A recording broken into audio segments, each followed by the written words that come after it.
Bismillahirrahmanirrahim. Assalamualaikum warahmatullahi wabarakatuh.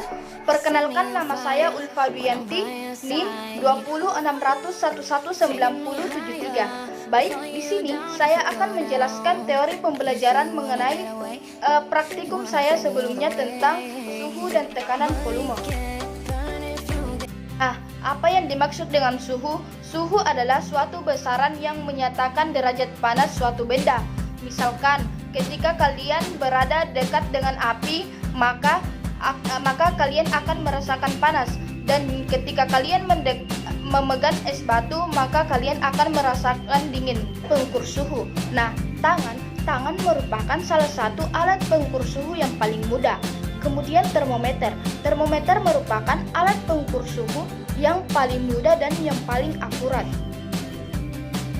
Kemudian kita masuk ke penjelasan selanjutnya, yaitu gas ideal. Nah, teman-teman, tahukah kalian apa itu gas ideal?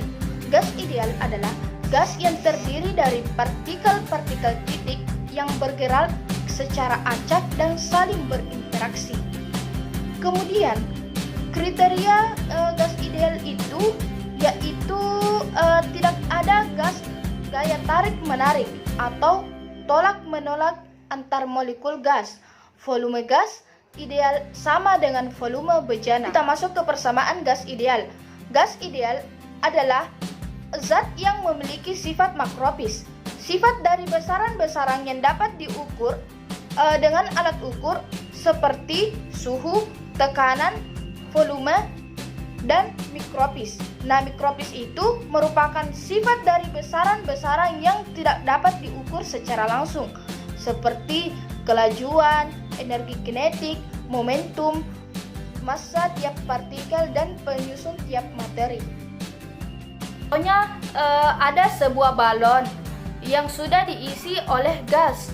Nah, gas yang ada dalam balon tersebut itu terdiri dari partikel-partikel kecil atau bagian-bagian kecil yang tidak bisa kita lihat, tetapi ternyata dalam balon tersebut saling bergerak secara acak dan tidak berinteraksi antar partikel. Jadi di dalam balon yang sudah diisi gas tersebut partikelnya sangat banyak, bisa sampai ribuan. Dia tidak saling berinteraksi, namun dia tidak saling berinteraksi bahwa gas dalam balon tersebut sama dengan volume gas. Hukum pertama yaitu hukum Bohr.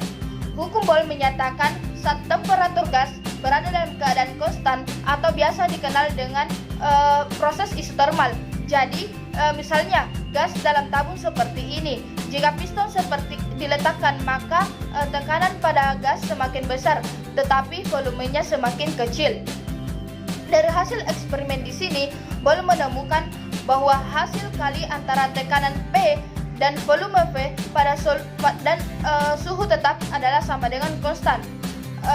P1 atau dapat juga ditulis P1 dikali V1 sama dengan P2 kali V2. Jika digambarkan, maka grafiknya seperti ini. Kemudian yang kedua yaitu hukum Gay-Lussac. Hukum Gay-Lussac menyatakan hubungan antara volume dan temperatur gas pada tekanan tetap atau biasa dikenal isobarik. Misalnya, pada suatu gas ideal dimasukkan ke dalam tabung dengan tutup piston dalam keadaan tetap. Saat itu gas tersebut dipanaskan dengan 1 derajat Celcius, maka volume gas ini akan meningkat.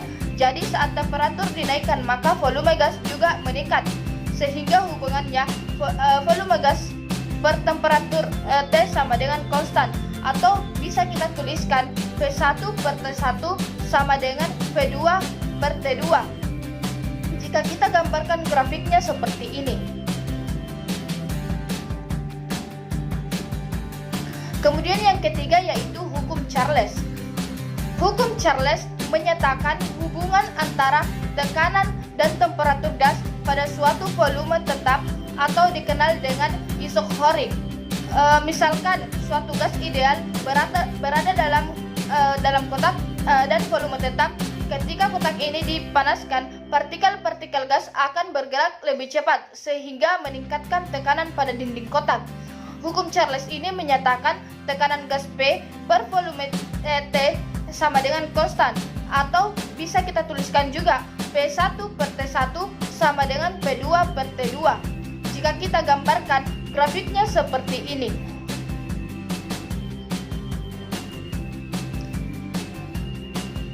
Jika kita gabung semua hal dari hukum-hukum tersebut, kita mendapatkan persamaan gas ideal V per T sama dengan konstan.